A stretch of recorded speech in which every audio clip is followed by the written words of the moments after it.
L'absence du père ou de la mère, selon les âges, provoque des manques que ne peuvent pas combler les personnes qui ne sont pas géniteurs, qui ne sont pas parents. Différence légère entre géniteurs et parents, il faut qu'on soit responsable. Ça veut dire que si je confie la responsabilité d'éducation de mes enfants à un répétiteur, il le fera selon son projet de vie, selon son histoire, selon ses traumatismes, selon ce qu'il veut bâtir comme type d'homme. Puisque éduquer, c'est bâtir un type d'homme. Ça commence depuis le berceau. Si je n'ai donc, moi, jamais, avec mon épouse, je ne me suis jamais assis pour définir dans un projet éducatif, familial, quel type d'homme nous voulons bâtir, et que je mets ces enfants entre les mains de quelqu'un qui ne connaît pas nos projets, on va les éduquer non pas à l'éducation entière, bâtir l'homme entièrement, mais à l'instruction.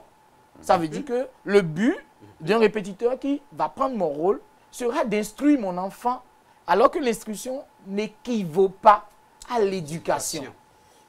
Je vais m'en arrêter là pour ne pas... Oui, tellement, tellement vous nous emballez que... Oui, oui, mais et quand on se retrouve dans ce cas-là, comme vous le dites, que devient alors le suivi scolaire? Est-ce que cela est propice au bon rendement de l'apprenant? Je vais revenir rapidement à M. Arekpa avant qu'on ne revienne à vous. M. Arekpa, dans ce cas, que devient le suivi scolaire?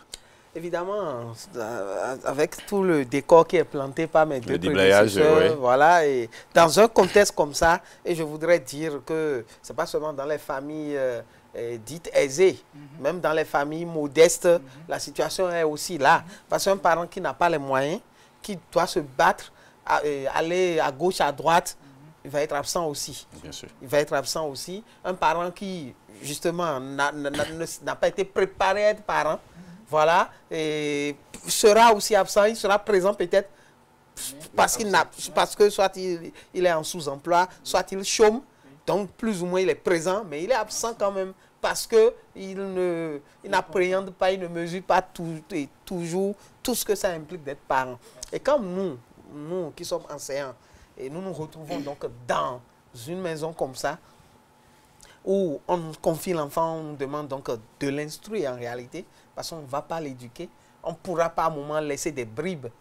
Et le schéma de ce que nous avons, que notre ami psychologue a évoqué tout à l'heure, on pourra en tant qu'enseignant de mathématiques que je suis par exemple, tout en enseignant le théorème de Pythagore, ou bien la propriété de Thalès, si l'enfant est en troisième, on ne pourra pas à un moment laisser des bribes de l'éducation que nous avons reçue ou de ce que nous aurions donné comme éducation à nos enfants à la maison, si on veut bien en plus.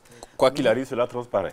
Si l'enseignant, que ce soit l'enseignant de l'école ou un enseignant qu'on est allé chercher ailleurs pour venir donc accompagner l'enfant, si le parent n'a pas encore son œil là, s'il ne s'implique pas, le répétiteur, là, lui tout seul ne peut pas garantir.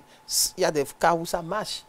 Il y a des cas où ça marche, où le parent est totalement absent, effectivement, et il confie au répétiteur. Déjà qu'on lui confie trop de responsabilités alors qu'il ne s'est pas préparé à endosser toutes ces responsabilités. Père Lawson, vous, je sais que dans votre établissement ou dans vos établissements, vous arrivez quand même à établir un contact avec les parents. Oui. Comment est-ce que vous y prenez?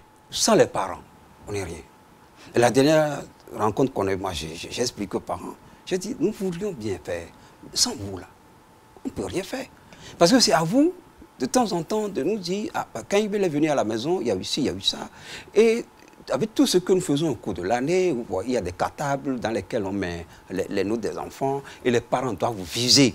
Et ces notes-là, les feuilles-là, et nous retourner. Tous les vendredis vont avec, et tous les lundis, les cartables reviennent et on regarde pour voir. Mais est-ce que les parents ont visé? Il y a des parents qui oublient, ou bien il y a des parents qui ne sont pas là. L'enfant revient avec le cartable, rien n'est visé. À ce moment-là, vous voyez, c'est comme s'ils viennent confier l'enfant et ils vous laissent faire. Donc le suivi devient notre suivi à nous. Et après nous, comme il l'a dit, ce qu'eux ils font. Et le parent devient absent.